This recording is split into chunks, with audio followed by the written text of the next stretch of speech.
Langsung ngaos nggih terus mungkin nak salam dianggap pidato dan langsung Al-Fatihah. Terus nak salam dianggap pidato mungkin dianggap kampanye malah repot gitu. Langsung ngaos mawon. Kula diminta panitia untuk bikin judul. Terus judul kula adalah keistimewaan mukjizat Al-Qur'an. Kersane akurat nih kula beto kerpean. Jadi otoritatif. Karena kalau dalam pendapat ulama, kalau seorang mubalek atau seorang ulama atau siapa saja kok ngomong tanpa teks itu dia tersangka sebagai musyarek. Musyarek itu menandingi syariatnya Rasulullah SAW. Dengan pikiran-pikirannya, dengan jargon-jargonnya. Jadi itu masalah besar kalau dalam tradisi ulama karena pikirannya tidak musalsal, tidak ada silsilahnya ila Rasulillah SAW. Makanya saya meskipun banyak orang percaya ngaji di mana-mana itu bawa kitab. Satu ya tadi niat ngerpek tadi supaya saya dulu masih ingat zaman di sarang itu kalau tes itu banyak yang bawa kitab. Ketika ditanya, ini namanya ngerpek? Enggak Pak, mutolaah itu tanpa batas. Jadi mutolaah itu kapan saja. Yang agak kriminal itu kasus ujian nasional. Itu ada seorang guru SD. Ini kisah nyata, ingin membocorkan ujian apa? Nasional. Itu kan jelas kriminal ya. Si guru SD tadi berdalih gini, wong ujiannya mungkar nakir saja dibocorkan, apalagi ini ujian negara. Karena semua kiai itu kan mengajari kita marrobuka waman nabi. Itu kan mengecewakan mungkar nakir, artinya kan membocorkan ujian. Singkat cerita kiai tadi itu, guru tadi, kalau nggak percaya tanya Gus Bah. Akhirnya rombongan guru SD tanya ke saya, apa betul Gus ujian boleh dibocorkan? Analoginya kiai-kiai bocorkan ujiannya siapa? Mungkar nakir. Karena saya ya NKRI harga mati, saya bilang tertawa-tawa. Kalau saya jawab nggak kriminal dimarahin polisi. Kalau saya jawab kriminal, analoginya dengan mungkar nakir memang yang membocorkan itu apa? Nggak usah diteruskan, kalau saya bilang boleh nanti jadi kriminal. Dan agama ini adalah analogi. Analogi itu kias. Sehingga saya di sini insya Allah serius sekali membawa makalah mukjizatnya Quran. Kenapa demikian? Memang saya merasakan dan semua yang hadir di sini pasti merasakan bahwa mukjizatnya Quran itu luar biasa. Sehingga kita satu-satunya umat yang enggak ditunggui Rasul, tapi kualitas iman kita insya Allah menyamai periode-periode sahabatnya Rasulullah SAW. Tapi syaratnya tadi ya, dengan pikiran yang sama, dengan teks yang sama, dengan rasa yang sama, dengan kejiwaan yang sama. Caranya gimana supaya sama? Kita harus terus membaca teks. Teks itu mengingatkan kita. Misalnya begini, yang dikatakan mukjizat itu kan sesuatu dahsyat yang dalam nalar manusia itu nggak mungkin terjadi. Misalnya ontanya Nabi Soleh keluar dari batu besar, itu kan satu peristiwa yang akal manusia tidak sampai. Begitu juga tongkatnya Nabi Musa membelah Laut Merah, yang akal manusia itu tidak sampai. Tapi pikiran itu menurut mazhab kita yang waras ini, saya ulang lagi, kita yang waras itu pikiran kriminal, itu salah. Saya ulang lagi ya, kita semua kan umatnya Rasulullah SAW. Semoga benar-benar umatnya Nabi, bukan Islam yang kumat. Karena orang Islam itu pilihannya hanya dua, kalau nggak bersatu umat Islam ya Islam yang kumat. Kumat itu agak gitu, kumat dalam bahasa Jawa. Begini, saya ulang lagi ya. Yang dikatakan mukjizat itu amrun khariqun lil adat, sesuatu yang luar biasa. Kemudian dalam tanda kutip yang manusia itu tidak mampu, sehingga itu dikatakan mukjizat. Seperti tongkatnya Nabi Musa dan untanya Nabi Nuh yang keluar dari batu besar.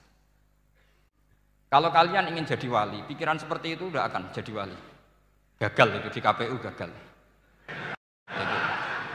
Jadi nggak usah sampai MK, di KPU sudah gagal. Kenapa demikian? Pertanyaannya begini, Memangnya sesuatu yang wajar kita lihat keseharian itu dalam kemampuan manusia? Saya ulang lagi, memangnya sesuatu yang biasa saja, yang normal saja itu dalam kemampuan manusia? Enggak juga kan? Manusia bisa enggak bikin unta? Yang wajar saja, yang lewat indukan, bisa enggak? Enggak kan? Manusia bisa bikin laut enggak? Enggak kan? Jadi kalau mukjizat itu dengan definisi sesuatu yang manusia tidak mampu, memangnya keseharian alam ini manusia mampu? Enggak juga kan? Nah, karena agama Islam dengan logika itu, Rasulullah Shallallahu Alaihi Wasallam menolak mukjizat yang seperti itu, ya menolak mukjizat yang seperti itu. Makanya saya bilang pikiran pertama tadi itu kriminal, karena itu ditolak oleh Rasulullah Shallallahu Alaihi Wasallam. Karena ya itu tadi, kalau itu dituruti, lama-lama kita tidak tahu kedahsyatan ciptaan Allah keseharian. Makanya ketika Rasulullah diminta laula utiya mislama utiya Musa, ya Muhammad itu punya mukjizat kayak tongkat Nabi Musa. Kasolihin Nuh, kasolihi soleh. Apa karena koti apa? Soleh. Sebagaimana untanya Nabi Soleh. Apa jawabnya Allah? Wa ma min dabatin fil ardi wala ta'iri yatiru bi janahihi illa umamun amsalukum. Sebagian dijawab inna fi khalqis samawati wal ardi wa ikhtilafil laili wan nahar sampai saat terusnya wa tasrifir riyah saat terusnya la ayatil liqaumi yaqilun. Karena logika yang terbangun begini, dan ini saya ulang lagi, ini syarat utama jadi wali. Ini masih satu poin. Nanti ACC-nya nunggu ketua-ketuanya. Tapi kamu jangan bayangkan wali itu kayak Sunan Kudus itu enggak. Jadi kalau kamu jadi wali itu maknanya kullu mukminin waliyullah itu diikhyakan banyak. Setiap mukmin itu walinya Allah. Tapi maknanya gini, waliyullah itu wong sing disakeni Allah itu. Jadi enggak usah dimaknani kekasih Allah. Ya. Jadi karena dalam bahasa Arab itu waliyul yatim adalah orang yang kasihan sama anak yatim sehingga diurus segala keperluannya. Perempuan yang perawan punya bapak namanya apa? Wali. Artinya si bapak sayang sama putrinya disebut apa? Wali. Jadi nanti kalau kamu jadi wali dengan makna yang tadi kullu mukminin waliyullah. Setiap mukmin adalah orang yang dikasihani Allah dan insya Allah semua kita masuk. Paham ya? Ya, enggak wali songo itu baru maknanya waliyullah sing di sayang Allah. Kayaknya kita belum daftar yang ke situ nanti itu. Ada urutannya. Saya ulang lagi ya. Kalau kita mengakui kudrohnya Allah nunggu mukjizat, yaitu nunggu tongkatnya Nabi Musa membelah Laut Merah, nunggu ada unta keluar dari batu. Maka itu kecelakaan besar dalam tauhid, kecelakaan besar dalam kesaksian kudratullah. Kenapa? Karena alam yang kita lihat keseharian juga tidak dalam kemampuan kita. Alam yang kita lihat keseharian juga tidak dalam kemampuan kita. Misalnya begini, kalau kamu melihat nyamuk, itu pertama Quran turun tentang nyamuk, itu orang munafik komentar, wah Tuhannya Muhammad kurangan stok, sampai contoh saja hanya seekor nyamuk. Tapi apa kata Allah? Inna Allaha la yastahi ayyadriba masalam ma ba'udatan fama fawqa. Nyamuk itu bukan sekedar kecilnya. Tidak usah kamu bikin nyamuk yang ada nyawanya, itu terlalu sulit. Sampean semua tak suruh bikin patungnya nyamuk. Gampang mana bikin patung nyamuk sama gajah? Tidak usah dikasih nyawa. Terus cari tatahnya itu dari mana? Orang Jepara pun tidak akan bisa. Belum nanti bentuk alat kelaminnya. Belum nanti uratnya alat kelamin. Belum nanti punya jantung, jantung punya urat. Jantungnya nyamuk juga punya kuman. Kumannya juga punya organ tubuh. Organ tubuhnya punya urat. Apa itu tidak lebih dahsyat ketimbang tontonan mukjizat yang diperagakan para nabi-nabi sebelum Rasulullah Shallallahu Alaihi Wasallam? Maka sebetulnya ketika Quran saya katakan mukjizat ila yaumil qiyamah adalah pertunjukan Allah bikin nyamuk. Innallaha la yastahi ayyadriba mathalam ma ba'ud. Itu bagi orang alim percontohan nyamuk itu lebih dahsyat ketimbang percontohan mukjizat Nabi Musa membelah Laut Merah. Juga lebih dahsyat ketimbang pertunjukan Nabi Soleh ketika mengeluarkan unta dari apa? Batu. Dong, jelas nih. Maka umat Rasulullah terutama ulamanya harus ngomong seperti ini terus. Dengan cerita seperti ini maka Quran jauh lebih dahsyat. Makanya mukjizatnya Quran tanpa apa? Batas. Jelas ya? Makanya kita harus bertobat secara masif. Mengatakan kedahsyatan adalah nunggu sesuatu yang khariqun lil adat. Bahwa yang kita lihat keseharian adalah semua di luar kemampuan kita. Lah kita ini kan keliru, yaitu tadi, wah onta keluar dari apa? Batu. Laut Merah terbelah, ini dahsyat, manusia tidak akan mampu. Memangnya manusia pernah mampu bikin laut? Memangnya manusia pernah mampu bikin nyamuk? Memangnya manusia pernah mampu bikin telur ayam? Karena keseharian seakan-akan ini tidak ayatnya Allah Ta'ala. Itu kebodohan, makanya tidak mungkin jadi wali. Yang jenis seperti ini ya kan jadi wali. Sama tenang saja, nanti saya paling nggak sampai 1 jam, karena saya tidak biasa ngaji umum. Saya mau itu karena menghormati bapak saya, karena buyut saya itu orang Damaran, namanya Mbak Hafsah. Hafsah binti Maksum bin Soleh bin Asnawi Sepuh. Jadi saya ini ya turunan asli orang Kudus. Jadi saya datang tidak dalam rangka hormat jenengan, hormat bapak saya sendiri sebetulnya. Jadi jenengan tidak punya hak adami sama saya, karena saya datang tuh hormat bapak saya. Tapi saya ingin melatih iman yang benar. Saya ulang lagi, saya ingin melatih iman yang benar, karena ini penting. Sehingga Allah cara menjelaskan iman itu aja inna fi khalqis samawati wal ardi. Kamu lihat saja langit dan bumi. Seterusnya sampai waqtilafil laili wan nahar, sampai wal fulkil lati tajri fil bahri, terus sampai wa tasrifir riyah. Ini semua tontonan yang kita lihat semuanya di luar kemampuan kita. Itu tadi contoh paling gampang, nyamuk kayak apa? Apapun profesornya seseorang, apa bisa bikin nyamuk? Tidak usah yang bernyawa, patungnya saja. Coba nyamuk itu punya organ tubuh enggak? Punya. Organnya ada kumannya enggak? Ada. Alat kelaminnya ada bolongannya enggak kira-kira? Ada. Kayak apa sulitnya? Jadi andaikan saya ke umatnya Nabi Musa terus bengkei lah sama Nabi Musa, ini gue Nabi Musa keren punya tongkat. Saya akan bilang Rasulullah lebih keren karena punya Quran. Anda di sini makna kenapa mukjizatnya Quran dikatakan afdolul mukjizat, mukjizat paling keren, paling hebat. Karena menjadikan manusia punya nalar yang lebih objektif. Artinya lebih objektif. Kenapa kita hanya kagum dengan sesuatu yang dahsyat? Dengan alasan kita tidak mampu. Memangnya dengan hal-hal yang keseharian kita mampu? Tidak juga kan? Jelas ya? Mohon bener nih ya. Mohon bener di mana ini? Mohon gini malam selai didandani bareng-bareng. Mohon bener ya. Sehingga iman di era Rasulullah SAW itu gak lagi butuh sesuatu yang khariqun lil. Kedua pertimbangannya Rasulullah Muhammad SAW, mukjizat yang khariqun lil adat itu resikonya lebih tinggi untuk tidak abadi. Nanti saya bacakan takbirnya.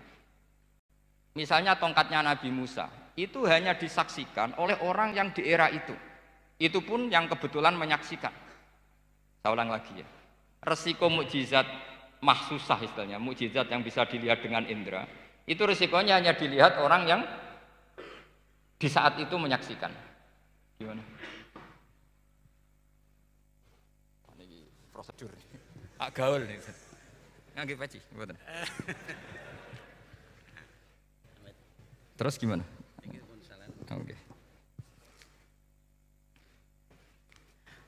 Saya teruskan lagi ya. Niki mau normal nih. Mboten kebanteran nih. Mboten kebanteran nih. Saya ulang lagi ya. Jadi yang dikatakan mukjizat itu seringnya kan dikasih definisi satu pertunjukan yang di luar kemampuan manusia. Sehingga tongkat Nabi Musa membelat laut merah disebut apa? Mukjizat. Ontanya Nabi Soleh keluar dari batu disebut apa? Terus lucunya disebut alasannya karena manusia tidak mampu. Memangnya manusia mampu bikin onta normal yang lewat indukan? Mampu enggak? Artinya umatnya Rasulullah lebih sering melihat kekuatan Allah Subhanahu wa ta'ala kulla waqtin wa hinin, setiap saat, karena cara berpikir sudah dibenahi Al-Qur'anul Karim. Paham ya? Maka untuk jadi wali umatnya Nabi itu lebih mungkin karena melihat kedahsyatan Allah setiap saat. Tidak usah nunggu sesuatu yang super kayak apa? Kan filakil bahri, sebagaimana laut terbelah oleh tongkatnya Nabi siapa? Musa. Terus ketiga, kalau logika mukjizat gini itu terus menerus seperti yang dialami Nabi Musa, resikonya adalah umat selalu menuntut hal yang aneh-aneh dan melupakan hal yang pokok. Itu lebih bahaya lagi. Misalnya begini contoh gampang. Kita ini hidup di bumi setelah sampean belajar ilmu falak atau astronomi atau belajar geologi. Planet yang sebesar ini apa? Semuanya itu sudah maha dahsyat. Gara-gara kita berpikir butuh kejadian yang aneh, ya gara-gara ingin kejadian yang aneh, mungkin lama-lama Anda ingin cari model hewan yang kepalanya itu di pantat, baru percaya kudrohnya Allah.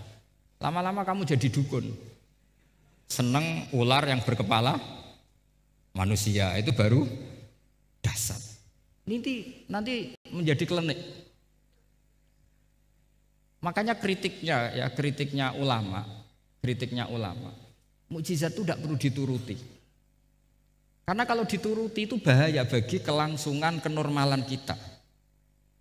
Makanya kata Abdul Hamid Khan, termasuk kitab yang saya kagumi, kata beliau begini, yang menjadikan orang kafir adalah dia nganggep kudrohnya Allah Ta'ala itu bergantung sesuatu yang dahsyat.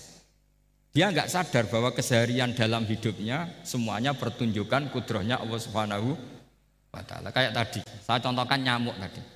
Inna woha la yastahi ayyadriba masalam ma. Terus terusannya ba'udotan fama fokwa. Kayak apa susahnya bikin nyamuk? Sudah kecil, punya alat kelamin, punya organ, punya urat. Lalu dalam tubuhnya juga ada kuman, kumannya juga berorgan. Kebayang nggak Anda bikin seperti itu?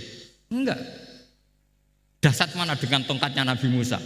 Sama-sama berstatus kita tidak mampu sama sekali. Dasar mana? Sama kan? Nah, itu yang diinginkan Rasulullah Shallallahu Alaihi Wasallam, dan Al-Quran menggiring kita cara berpikir begitu terus. Sehingga Quran cukup menghentikan wa ma min dabbatin fil ardi wala ta'iri yatiru bi janahaihi illa umamun amsalukum. Sebetulnya burung yang setiap hari terbang, yang setiap hari lewat Anda, itu semuanya bukti kekuasaan Allah Subhanahu wa Ta'ala. Tidak usah nunggu kejadian-kejadian super dahsyat. Terus keempat, korbannya para kiai, termasuk saya. Jadi nanti kalau saya tidak bisa haji terbang, wah tidak kiai, tidak bisa terbang. Tidak bisa kayak Harry N. Potter misalnya gitu, tidak bisa kayak Harry. Jadi nanti kiai juga dituntut gitu, bisa terbang kayak Aladin. Jadi nanti repot. Semua kebenaran agama bergantung pimpinannya ini punya kedasatan-kedasatan itu. Akhirnya celakanya apa? Ada orang yang pura-pura dasar tapi penipu, kayak kasusnya Dimas Kanjeng. Oh nggih. Mboten apa-apa, sing penting ini lancar mon. Nggih.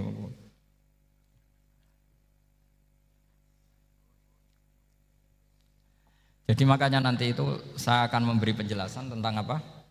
Mukjizatnya Al-Quran, kenapa disebut mukjizat paling apa? Dasar. Ini saya bacakan tag pokoknya ya, supaya sampean tahu. Ini tabaruk sama Imam Bukhari ya. Redaksi yang diriwayatkan Imam Bukhari, qala Nabi sallallahu alaihi wasallam, ini ikut kitab Fadhailil Quran. Ma minal anbiya'i nabiyyun illa u'tiya minal ayat ma misluhu amana alaihil bashar wa inna ma kana alladhi utituhu wahyan awhahu wa ilayya fa arju an akuna aktsarahum tabi'an yaumal qiyamah. Jadi semua nabi punya mukjizat, yang lewat mukjizat itu orang dipaksa iman karena dahsyat tadi. Saking dahsyatnya terus cocok tidak cocok itu percaya. Tapi kata Rasulullah, mukjizat saya itu berupa wahyu, yaitu Al-Quran. Dan saya berharap dengan mukjizat itu saya adalah nabi paling banyak pengaruhnya yaumal qiyamah. Maknanya paling banyak orang yang iman. Terus di sini dikomentari oleh sarehnya ya, oleh penyarahnya yaitu Ibnu Hajar Al-Asqalani. Ya saya baca Arabnya saja. Sampean harus pura-pura paham jadi keren. Jangan minta saya terjemah nanti harus pura-pura paham. Bagus kok, mantas sabah bi qaumin fawa napa minhum. Jadi bergaya orang kaya ya dikira apa? Kaya. Bergaya ulama ya dikira apa? Ulama. Nanti bergaya wali juga dikira wali. Saya baca ya, ini luar biasa menurut saya. Al makna annal mu'jizati al madiyata kanat khissiyatan tusyahadu bil absor kana qoti soleh wa asa Musa. Wa mu'jizatul Qur'ani tusyahadu bil basirah. Jadi kayak tadi, kedasatan tongkat Musa itu karena apa? Laut kok bisa dibelah sebuah tongkat, itu aneh. Kalau maknanya aneh adalah di luar kemampuan manusia, nyamuk lebih aneh. Kayak apa susahnya bikin organ apa? Nyamuk yang sekecil itu. Artinya bedanya apa? Tongkatnya Nabi Musa dengan pertunjukan nyamuk yang sama-sama mengarah satu titik, yaitu mengakui absolutisme kudrahnya Allah Subhanahu. Sama enggak? Sama. Sehingga umatnya Rasulullah tidak perlu ditunggoni mukjizat simsalabim. Cukup penalaran akal. Ini namanya basirah apa? Basirah. Nggih jelas ya? Mohon sampean ra usah kepen roh tokate Nabi Musa to. Cekap melihat apa? Nyamuk. Ya sudah bagus, sudah maju, sudah keren. Ya jelas ya. Li'annal ladzi yusyahadu bi'ainir ra'si yang qaridu binqiradi musyahidihi walladzi yusyahadu bi'ainil aqli baqin yusyahiduhu kullu man jaa ba'dal awwali mustamirron. Sesuatu yang dipertontonkan lewat sesuatu yang fisik kayak tongkat Nabi Musa, itu yang percaya langsung tentu yang melihat. Setelah itu ada yang percaya, ada yang enggak. Bisa saja itu hoax, bisa saja macam-macam.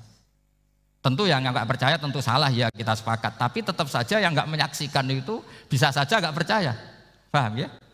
Tapi logika kedahsyatan nyamuk, siapapun yang punya nalar percaya. Artinya giringan Al-Quran untuk melihat mukjizat itu kedahsyatan Allah bikin nyamuk itu abadi ila yaumil kiamah. Dan siapapun yang waras akan ikrar dan tetap menyaksikan, karena insya Allah ada nyamuk terus ila yaumil kiamah. Itu kan teman tidur kita, paham? Makanya kamu kompromi dengan nyamuk. Sekali-kali jangan dicaplek. Ini ayatnya Allah. Ya bila perlu dicium, dielus-elus gitu. Karena saya yakin yang hadir di sini andekan melihat tongkatnya Nabi Musa kira-kira dilus-elus enggak? Kira-kira? Andekan loh, kamu punya kesempatan melihat tongkatnya Nabi Musa, gimana? Dilus-elus, dikai mori, dikai kembang 7 taman, kan gitu. Tapi kenapa nyamuk enggak kamu begitukan? Toh sama-sama ini ayatnya Allah yang luar biasa. Makanya ini ngaji di sini saya ulang lagi, sama enggak perlu merasa punya hak adami sama saya, karena saya memang buyut saya kandung itu orang Gamaran, namanya Mbah Hafsah. Hafsah itu binti Maksum bin Soleh bin Asnawi Sepuh. Jadi saya ini termasuk turunan beliau yang keluar dari Kudus di Rembang. Karena mbah saya kandung itu sepupunya Mbah Sahal, ya sama Mbah Sahal, ibunya Badiah ya putrinya Mbah Hafsah ini. Kalau ibu saya namanya Sofiyah, ya putrinya Mbah Hafsah ini. Jadi kenapa saya cerita ini, ya memang Quran sudah terang-terangan ngendikan dzurriyatam ba'duha napa min ba'd. Jadi kekuatan dzurriyah itu luar biasa. Jadi kita menjaga harkat dan martabat para leluhur supaya ilmu ini terjaga. Jangan marisi gayane tok, mbah alim terus putune pedita-pediti gak alim, terus gak keren, menurut saya itu malu gitu. Jadi marisi itu ya kalau putunya orang alim ya alimnya, jangan marisi mulyane. Engko ora alim terus mulya tok gelem dicucup, itu gak keren menurut saya. Niru alimnya dulu baru sama-sama dicucup, itu baru betul, paham ya? Jadi ada aturannya lah. Saya teruskan. Sehingga Quran kalau menggiring mukjizat, ketika Rasulullah SAW dituntut kafir Mekah, kita tahu kan mereka nuntut apa misalnya? Lan nu'mina laka hatta tafjura lana minal ardi napa yam bu'a au takuna laka jannatum min nakhili wa inabin fatufajjiral anhara khilalaha napa tafsira au tusqitas samaa kama zamta alaina kisafan au ta'tiya billahi wal malaikati qabila au yakuna laka baitum min zuhrufin au tarqa sama. Masih mereka bilang gini, walan nu'mina liruqiyika hatta tunzila alaina kitaban naqra'u. Mereka nuntut tuh, Muhammad saya percaya kamu rasul, tapi syaratnya Mekah yang tandus sulap, jadi kota yang subur makmur, menjadi jannat subur makmur. Atau begini saja Muhammad, kalau kamu gelo sama saya mangkel karena kita ada iman, turunkan saja azab. Kisafan minas sama, turunkan saja azab. Atau begini Muhammad, kamu kan bilang utusan Allah, kamu datang saja bersama Allah digandeng gitu. Digandeng, terus sama Allah diangkat tangan kamu, dimaklumatkan kalau kamu rasulnya. Au ta'tiya billahi wal malaikati qabila. Karena mereka dengan logika yang salah. Yang dikatakan mukjizat itu sesuatu yang seperti itu. Artinya kalau kamu berpikir mukjizat yang seperti itu, berarti Anda turunan kafir Quraisy. Anda turunan apa? Kafir Quraisy. Maka enggak boleh berpikir mukjizat seperti itu. Nyatanya Allah cukup menjawab dengan ayat wa ma min dabatin fil ardi wala ta'iri yatiru bi janahihi illa umamun amsalukum. Dijawab lagi inna fi khalqis samawati wal ardi waqtilafil laili wan nahar wal fulkil lati tajri fil bahr satruse la ayatil liqaumi yakin. Semudah itu kita iman kedahsyatan kudrahnya Allah. Cukup melihat kerbau. Kok bisa ya jaga populasinya? Padahal enggak pernah dia seminar cara jaga populasi. Nyatanya tetap terjaga. Tanpa lamaran ya bisa jaga keturunannya. Tanpa sesar ya anaknya lancar. Tanpa sesar kan? Artinya mereka bisa. Karena di sini ada kudratullah. Ada apa? Ada kudratullah. Nah, kalau iman seperti itu Anda baru betul. Yaitu yang disebut Allah ya tanazzalul amru bainahunna lita'lamu annallaha ala kulli syai'in qadir wa annallaha qad ahata bi kulli syai'in ilma. Semua urusan di alam raya ini hanya Allah ingin mempertontonkan bahwa saya kuasa. Jadi tidak perlu nunggu yang aneh-aneh. Sehingga andaikan saya ketemu Nabi Musa dan ketemu Rasulullah Muhammad SAW, pasti saya milih Nabi Muhammad sebagai ketua. Karena Nabi Muhammad yang bikin sarana iman dengan sarana yang seluas-luasnya, dan sarana ini tidak habis dan ada di mana saja, yaitu sarana ikrar bahwa Allah kudroh dan kudrohnya tanpa batas. Nabi bikin sarana apa saja, melihat langit, bumi, lautan, nyamuk, hewan, semuanya sarana untuk ikrar kudrohnya Allah Subhanahu wa ta'ala. Sementara Nabi Musa mempertontonkan hanya nunggu mukjizat sing khariqun lil adat. Paham ya? Makanya wajar kalau Nabi bergelar afdolul anbiya sayyidul awalin wal akhirin. Karena memang lebih efektif cara menggiring supaya orang iman. Sekarang sudah tahu kenapa Nabi jadi sayyidul awalin wal akhirin? Sudah. Mungkin kemarin-kemarin tahu tapi gak tahu logikanya. Pokok iman. Selewat kiai musola ngaji iman. Itu iman yang kurang betul itu karena tanpa nadzor. Itu namanya taklid yang statusnya mukhtalaf alaih, masih disidangkan di MK, paham ya? Iman. Jadi iman taklid itu iman yang masih disidangkan oleh para ulama. Ada hakim yang bilang sah, ada hakim bilang tidak sah. Tanya anak-anak Qudsiyah. Imanul muqallid itu mukhtalaf alaih apa mujma' alaih? Mukhtalaf alaih. Kalau imanu ahli nadzar mujma' alaih. Insyaallah barokahnya ngaji ini semuanya min ahli nadzar, apa? Min ahlin, jangan amin sudah jadi ini sudah jadi ini.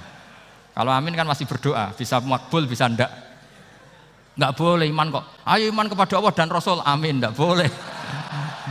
Sesuatu yang pasti ndak boleh diamini, itu kan jadi kacau nanti. Harus bilang apa? Sami'na wa ta'na. Nanti lama-lama kamu disuruh Allah, ayo sholat, amin. Ndak boleh, jadi amin itu ada itu, ada aturannya. Tapi bukan berarti saya nyalahkan jenengan, enggak. Ya memang salah gitu. Jadi kan. Ya usah saya memang statusnya salah. Ya saya ulang lagi ya. Berarti Rasulullah adalah Rasul yang sukses membuat sarana orang kembali ke Allah, mengakui kudrohnya Allah dengan sarana apa saja. Melihat rumput, melihat hewan, dan hewan itu ya apa saja. Dabah itu apa saja. Hewan yang melata di bumi apa saja, semua bukti kudrohnya Allah. Bahkan Rasulullah sukses membiarkan umatnya enggak ditunggui beliau tetap iman. Mergo ditunggui konsep sing super ngene kok Al-Qur'anul Karim. Jelas ya? Tapi caranya memahami ya seperti yang saya terangkan ini. Ya saya baca lagi ya yang jadi annal mu'jizati pakai jama' muannas salim, annal mu'jizati al-madiyata, mukjizat-mukjizat yang sudah kelewat itu kanat khisiatan, bersifat fisik, tusyahadu bil absor, hanya bisa dilihat dengan mata kepala. Karena qoti soleh wa aso Musa wa mu'jizatul Qur'ani tusyahadu bil basirah. Sementara mukjizatnya Quran disaksikan dengan mata hati, dan setiap orang punya mata hati. Fayakunu man yattabi'uhu li ajliha aksar. Li annal ladzi yusyahadu bi ainir ra'si yang qaridu bin qiradi musyahidihi. Walladzi yusahadu bi ainil aqli baqin yusahiduhu kullu man jaa ba'dal awal mustamirron. Sesuatu yang dilihat dengan mata kepala, setelah para saksi ini meninggal, maka setelahnya mencari-cari, bisa percaya, bisa enggak. Tapi mukjizat yang disaksikan mata hati, siapapun percaya dan sampai ila yaumil kiamah. Dan tentu Quran lebih unggul dalam hal ini. Dan insya Allah kita semua adalah ahli Quran. Yaitu harus punya kesimpulan falam mata bayana lahu qala a'lamu annallaha ala kulli syai'in qadir. Sebagian ayat wa li ta'lamu annallaha ala kulli syai'in qadir wa annallaha qad ahata bi kulli syai'in ilma. Itu kenapa mukjizat Al-Qur'an dasar. Itu yang gampang-gampang ya, melihat nyamuk, unta, kerbau itu yang gampang. Anda tak naikkan kelas sedikit menjadi agak ilmiah. Misalnya begini, kamu ahli falak. Misalnya kamu ahli falak, misalnya kayak Batu Rehan ya. Itu pasti tahu kalau matahari dan rembulan dibikin Allah itu asyamsu wal qamaru bi husban. Bahwa matahari dan rembulan dibikin ini untuk hisab. Walladzi ja'ala syamsa diya'a wal qamara nura wa qaddarahu manazila li ta'lamu 'adadas sinina wal hisab. Sehingga ketika ternyata betul Samsiyah bisa dihitung menjadi tahun Samsiyah. Yang oleh bahasa milenial disebut Masihiyah. Sayyidina Umar agak tersinggung. Sebetulnya yang namanya hisab itu tidak ada hubungannya dengan Masehi dan Hijriyah, itu enggak ada. Semua berdasar matahari atau apa? Rembulan. Lah sialnya yang Samsiyah ini oleh bahasa internasional disebut apa? Masihiyah. Makanya Sayyidina Umar marah terus bilang ya sudah kalau gitu Qamariyah bikin apa? Hijriyah. Jadi itu sebenarnya nama politik. Sebetulnya kalau objektif yang jadi ukuran ya Samsiyah sama Qamariyah. Berhubung ini sudah diambil tetangga, partai sebelah, akhirnya ya kira-kira gitu loh. Jadi kira-kira seperti itu. Akhirnya kita namanya apa? Hijriyah, apa Samsiyah sama apa? Hijriyah. Sebetulnya yang asli ya Samsiyah, Qamariyah. Tapi nggak apa-apa lah. Dunia itu mesti ada politiknya. Lah yang repot orang-orang fanatik hukum pakai bahasa nasional, itu repot. Jadi misalnya kematian Yesus Kristus, itu mesti Batu Rehan kan nggak percaya. Akhirnya ditambahi kematian Sibeh. Karena kalau bilang iya kan percaya. Makanya ditambahi apa? Sibeh. Karena menurut orang Islam berkeyakinan Nabi Isa itu nggak terbunuh. Maka ditambahi apa? Sibeh. Saya dulu pernah usul. Karena beliau itu kalau manggil bahasa itu bude, jadi saya pernah sowan usul. Mbok ditulis gini saja, Mbah. Kematian Yesus dalam kurung katanya. Tapi mungkin terlalu vulgar ya. Jadi akhirnya dibikin apa? Sibeh ya. Di kalender Kudus kan apa? Sibeh ya, ditambahi Sibeh. Ya enggak apa-apa lah, yang penting keyakinannya masih benar gitu. Jadi masih benar. Kalau usulan saya terlalu ekstrim, masa dikasih apa? Katanya. Ya karena memang begitu kan, kita berkeyakinan Nabi Isa itu gak terbunuh. Wa ma qataluhu wa ma sholabuhu walakin syubbihalahu. Jadi ini saya teruskan, ini paling masih seperempat jam ini. Kalau kelamaan sampai dolim itu ganggu kiai lama-lama. Gitu. Saya tadi sudah bilang sama panitia. Orang Indonesia itu gak sopan. Kalau suka kiai itu didatangkan, itu agak masalah sebetulnya. Dalam etika itu masalah. Kalau seneng kiai ya sowan ngaji. Jangan sowan di dalam, itu ganggu ya. Sowan ngaji saja. Dulu Imam Malik itu anaknya raja itu. Imam Malik itu seangkatan dengan Harun Ar-Rasyid. Makanya jangan berharap kalau saya gampang diundang. Bukan karena saya sombong, memang etikanya seperti itu. Jadi Imam Malik diminta datang ke istana untuk ngajar anak-anaknya Harun apa? Ar-Rasyid. Masyhur Imam Malik tersinggung terus kata bilang, al ilmu yu'ta la ya'ti. Ilmu itu disowani bukan sowan. Akhirnya Harun Ar-Rasyid minta anak-anaknya datang ngaji ke Imam Malik. Itu anak presiden. Imam Malik berani, al ilmu yu'ta la ya'ti. Tapi kalian beruntung karena saya hormat sama mbah-mbah saya di sini. Wong makom buyut saya itu ya Berarti apa ya? Selatannya makamnya Sayyid Ja'far Shadiq itu di situ kan ada makamnya Mbah Soleh, Mbah Maksum, itu mbah saya. Makanya dulu saya ngaji di sini lama di Damaran itu. Maksudnya lama itu ya mungkin setahun. Karena saya memang mulai kecil di Sarang, sampai sekarang saya masih ngajar di Sarang. Tapi dulu cukup ya, karena saya kesini sudah hafal Quran, jadi hanya setor setiap hari satu juz, jadi cepat lah. Saya tidak punya masalah ingatan, alhamdulillah, jadi cepat hafal. Saya terangkan lagi ya, ini penting ya, masalah mukjizatnya Quran. Selama ini orang tuh mau bilang tok, mukjizatnya Quran itu dahsyat, tapi nggak bisa menerangkan. Itu masalah. Makanya kita harus bisa menerangkan mukjizatnya Quran dahsyat itu apanya. Yaitu tadi, tongkatnya Nabi Musa hanya disaksikan oleh orang yang di era itu. Toh tujuannya mukjizat adalah diakui kemudian orang menjadi iman. Lalu Rasulullah SAW beliau sudah intaqala ila rafiqil a'la. Tapi konsepnya Quran menjadikan orang yang enggak ditunggui beliau tetap iman ila yaumil kiamah. Itu yang maksud fa'arju an akuna aktsarahum tabi'an yaumal kiamah. Mukjizat saya itu cukup Quran kata Nabi, dan dengan mukjizat itu orang akan iman ila yaumil kiamah. Caranya seperti ini. Karena tadi sedahsyat-dahsyatnya mukjizat tujuan utama orang terdikte supaya ikrar ngakui kudrohnya Allah. Lah ngono kok ngenteni tongkat sakti lah opo? Cukup deloknya.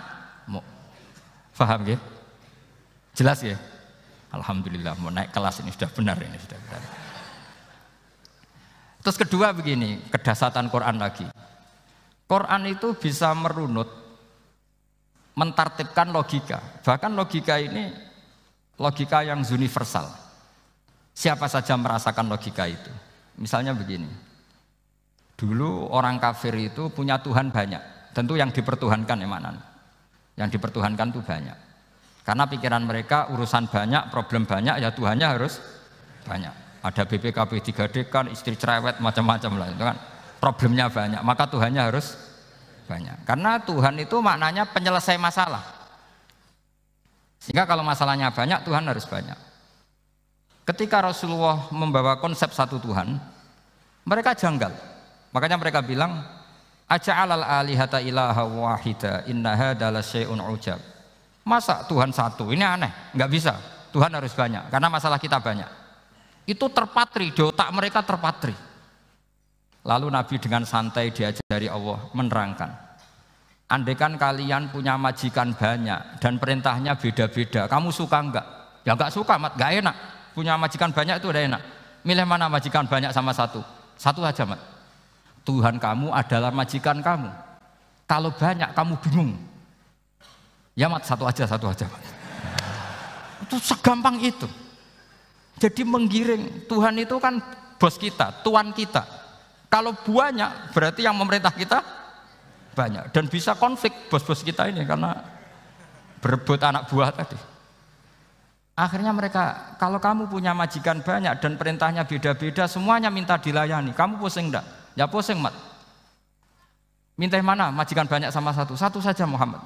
Ya Tuhan kamu adalah atasan kamu, maka harus satu. Mereka paham. Oke, Mat, Tuhan satu.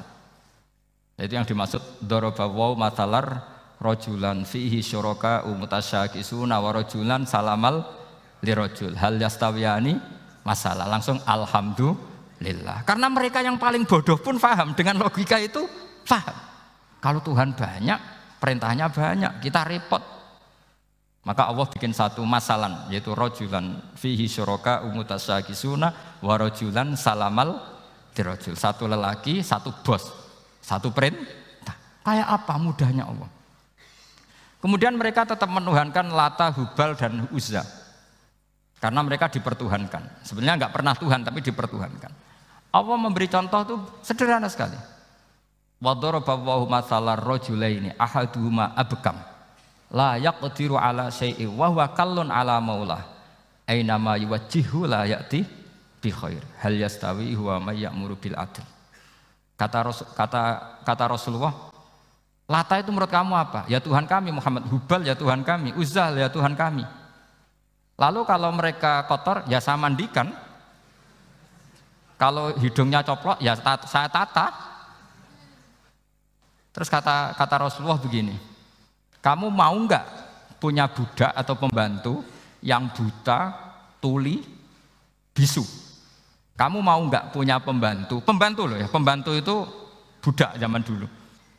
Kamu mau nggak punya pembantu yang buta, yang tuli, yang bisu? Wah gak doyan mat, gak apa pembantu ngono. Yang pembantu saja kamu ndak mau yang gitu kok malah punya bos begitu. Orang yang tuli, yang bisu, yang kopok, jadi pembantu saja nggak layak kok malah jadi pangeran. Paham ya? Arca dan berhala itu kan nggak bisa apa-apa. Kamu mau gaji ngasih THR pembantu yang kopok, bisu, picek, mau? Wong jadi pembantu saja nggak sah kok mau jadi apa? Tuhan atau jadi majikan. Jadi Allah bikin contoh gampang sekali. Wadaraba mathalar rajulain ahaduma abkam la yaqdiru ala shay'in. Enggak bisa apa saja. Wa wakallun amala maulah anane ngrepoti tok. Inama yuwajjihu la yati bi khair. Mudah sekali. Akhirnya mereka berbondong-bondong iman karena logikanya ditata oleh logika Al-Qur'an. Makanya agama ini sebenarnya nggak pernah datang dengan kekerasan, itu nggak pernah. Bil hujjah, dengan argumentasi. Itu disebut qul falillahil hujjatul balighah. Nah sekarang orang rapati soal argumentasi, senengannya neror. Nah, itu rapati ngaji. Sebenarnya agama ini mudah. Ad-dinu yusrun, agama ini mudah, logikanya gampang. Untuk tidak menuhankan Yesus atau Isa, Quran juga datang dengan penjelasan yang nggak jelimet. Yang gampang saja. Kata Allah, mal masihu ibnu Maryam illa rasul qad khalas min qablihir rusul wa ummuhu siddiqah kana yakulanit. Kok arani pangeran piye? Nek mangan ya lesu. Kamu kebayang enggak misalnya punya Tuhan terus mbok gratisi pas marung. Terus kamu bangga, alhamdulillah tadi habis ngratisi Tuhan. Tadi kelihatannya kelaparan, tak gratisi, senangnya bukan main. Kamu mau punya Tuhan yang seperti itu? Mau? Enggak mau kan? Allah menjelaskan karena ya kulanit kuduyan sego, artinya nak orang mangan yo lemes. Pas kamu minta ternyata Tuhannya baru lemes. Jadi Quran itu tidak sinis enggak, tapi menggiring logika bahwa ini tidak mungkin Tuhan. Wong kana ya kulanit. Gampang kan? Itu gampang. Gampang sekali, logika Quran itu gampang sekali. Dan masalahnya kita sekarang tidak mengkaji Quran yang sisi ini. Ya termasuk kritik kita ya, tapi ya sudahlah, ini dunia ya macam-macam. Ono sing ngaramno lomba, ono sing mendukung lomba, macam-macam. Saya tidak dalam posisi mendukung dan menolak. Saya 0-0, jadi tidak ke kanan tidak ke kiri dalam konteks tadi. Karena ya sudahlah, itu sudah takdir, semuanya takdir. Ada yang setuju lomba, ada yang mengharamkan apa? Lomba. Tapi sebetulnya kalau kita berpikir Quran diturunkan ya untuk yang saya terangkan ini, menjaga logika agama al-hujjah al-balighah ila yaumil qiyamah. Karena kita tidak perlu tongkat lagi Nabi Musa, enggak perlu ontanya Nabi Soleh. Cukup dikawal aturan-aturan iman yang cukup mudah dan kita temukan di mana saja ayat-ayat itu. Yaitu wa ma min dabatin fil ardi wala ta'iri yatiru bi janahihi illa umamun amsalukum, atau inna fi khalqis samawati wal ardi, dan seterusnya. Nah, cara berpikir gimana Gus? Gampang tadi. Kalau tongkat Nabi Musa membelah laut adalah hal yang kita tidak mampu, memangnya kita mampu bikin langit bumi? Tidak mampu kan? Berarti ini sudah cukup menjadi ayat kekuasaannya Allah. Jelas kan? Maka mukjizat Quran ini mengawal umatnya Rasulullah SAW ila yaumil kiamat dengan logika seperti itu. Saya ulang lagi, dengan logika seperti itu. Maka ulama enggak boleh berhenti seperti saya ngomong terus seperti ini. Makanya ngendikane Allah, lam yakunil ladzina kafaru min ahlil kitabi wal musyrikina munfakkina hatta ta'tiyahumul bayyinah. Bayyinah itu apa? Rasulun minallah yatlu suhufam mutahhar. Orang kafir semuanya, kata Allah, baik berkategori kafir musyrik maupun kafir ahli kitab, itu tidak akan tercerabut dari akar kesalahan mereka dari cara berpikir mereka hatta ta'tiyahumul bayyinah, sehingga datang satu kejelasan yang jelas welo-welo. Itu apa? Rasulun minallah yatslu suhufam mutahhar, yaitu rasulnya Allah yang membaca sahifah-sahifah suci, maknanya Al-Qur'an. Untuk menafikan ketuhanan berhala, ketuhanan Yesus, kita cukup dengan konsep Quran. Kayak tadi kana yakulanit, termasuk untuk menafikan Tuhan balita, paham ya? Tuhan apa? Fir'aun. Ini contoh terakhir, sampean siap-siap saja selesai. Karena saya memang mau selesai ini, bukan guyon, memang mau selesai. Karena menurut saya mukjizatnya Quran itu jelas. Jadi diterangkan seperempat jam ya jelas, 10 menit ya jelas. Kalau kamu butuh lama, berarti kamu menyangsikan kejelasan Al-Quran. Dan itu kriminal besar. Gitu. Kalau nggak boleh dibahasakan murtad besar, ya kriminal apa besar. Nggak, ini nggak guyon, betul itu. Saya tadi mau nyontohkan apa tadi? Tuhan balita ya. Fir'aun itu berdebat sama Nabi Musa. Singkat debat begini. Kalau nggak salah di J19, kalau nggak salah di surat Syu'ara. Dicari sendirilah. Pertama ditanya gini, Musa kamu kesini ada apa? Ya bawa konsep Tuhan. Yang jelas itu tidak kamu. Ya. Lalu Tuhan kamu siapa? Rabbus samawati wal ardi, yang menuhani langit dan bumi. Si Fir'aun masih berkelit. Begini, soal yang di bumi, saya jalan-jalan kemana-mana, setahu saya yang jadi Tuhan saya. Ma'alim tulakum min ilahin apa? Ghairi, di mana-mana yang dituhankan saya. Soal kemungkinan di langit begini, tunggu saya. Terus di Haman dipanggil. Ya Haman ibnili sorkhalla ali abluhul asbab as-samawati fa'attali'a ila ilahi Musa. Haman, bikinkan saya piramida yang tinggi. Saya mau lihat Tuhannya Musa, apa betul ada? Padahal andaikan terjadi piramida kan Tuhan pun nggak bisa dilihat. Wong sampean yang wali saja tidak bisa melihat. Wali tadi yang sing disakeni Allah tadi itu aja nggak bisa melihat. Apalagi Fir'aun. Akhirnya Nabi Musa sadar bahwa logika itu tidak masuk ke Fir'aun, nggak masuk. Padahal ada pengawalnya banyak. Dan karena semua Nabi Fatona itu ibarat mobil ganti gigi, ganti argumentasi. Gini saja, yang menuhani leluhur kamu, mbah-mbah kamu. Wah, itu sontak kaget Fir'aun. Pengawalnya ya kaget. Oh iya, kalau Fir'aun ini Tuhan, mbah-mbahnya tanpa Tuhan. Kan Tuhannya datang terlambat. Berarti mbah-mbahnya dulu itu tanpa Tuhan, karena ini ada Tuhan balita itu ada itu. Akhirnya hampir separuh, mungkin hampir semua pengawalnya Fir'aun itu iman semua. Meskipun yaktumu imanahu, ini yang diceritakan Quran, wa qala rajulun mu'minun min ali fir'auna yaktumu iman. Karena runtuh, semua logika Fir'aun sebagai Tuhan itu runtuh. Hanya dengan logika, kalau kamu Tuhan, lalu mbah kamu Tuhannya siapa? Fir'aun mangkel. Wah bahaya logika Musa, tangkap Musa, udah gak debat lagi. Kayak apa mudahnya logika Quran untuk menafikan ketidaktuhanan Fir'aun. Yaitu mengatakan Rabbukum wa Rabbu abaikumul awwali. Karena dikatakan Tuhan langit, Fir'aun masih berkelit. Nanti dulu saya mau bikin piramida, mau saya lihat ada enggak Tuhan kamu. Nabi Musa langsung ganti gigi yang nuhani mbah-mbah kamu. Orang kan masih pikir, ini kalau Tuhan betul, lalu orang-orang dulu Tuhannya siapa? Kan Tuhannya datang terlambat. Nah itu lagi-lagi, dan kita baca Quran itu ila yaumil kiamah. Makanya tidak ada umatnya Rasulullah SAW kemudian imannya itu ada syak, nggak ada sama sekali. Karena dzalikal kitabu la raiba fihi mir rabbil alam. Ya, mohon cekap ya. Mumpun gampang nih. Masalah sama kalau masalah. Jadi karena kebenaran Quran itu adhar wa adhar, sangat jelas. Sehingga nggak perlu butuh orasinya saya. Sebenarnya nggak perlu. Saya yakin, sampean sebelum saya terangkan ya sudah iman, sudah betul. Ini kan akal-akalan saja saya dimanfaatkan. Ya. Karena ya menurut saya itu ya sudah adharu min samsi dhahira kalau dalam bahasa Arab.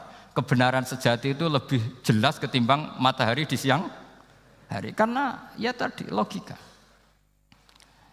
Ya saya tambah satu contoh lagi, semoga ini selesai betul.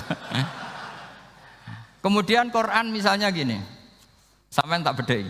Kamu bisa melihat itu karena apa? Ini misalnya apa? Kertas yang saya bawa ini kan kuning. Kamu bisa melihat itu karena apa? Mata kan? Nah itu masalah. Karena melihat kamu dengan mata, sekali ini tak tutupi, kamu tidak tahu. Atau kamu jauh menjadi tidak tahu. Karena mata bisa terhalangi oleh jauh atau tertutupi. Beda dengan Allah. Allah itu kalau merumuskan tahu itu bukan karena melihat, karena menciptakan. Makanya Allah bilang ala ya'lamu man khalaqa. Apakah tidak tahu orang yang membuat? Misalnya ini, kertas ini kuning. Sama saya tak tutup begini. Kemudian kitab ini tak tinggal, saya datang ke Jakarta. Saya tetap tahu enggak kalau dalam ini ada kertas kuning? Tahu, karena saya yang menciptakan. Paham ya?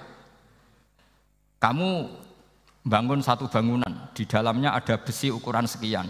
Di situ kamu menyimpan emas 0,5 kilo. Setelah kamu pergi kemana-mana masih tahu enggak? Tahu, karena kamu yang menciptakan. Sehingga ketika kita janggal, masa Allah pirsa semua alam ini?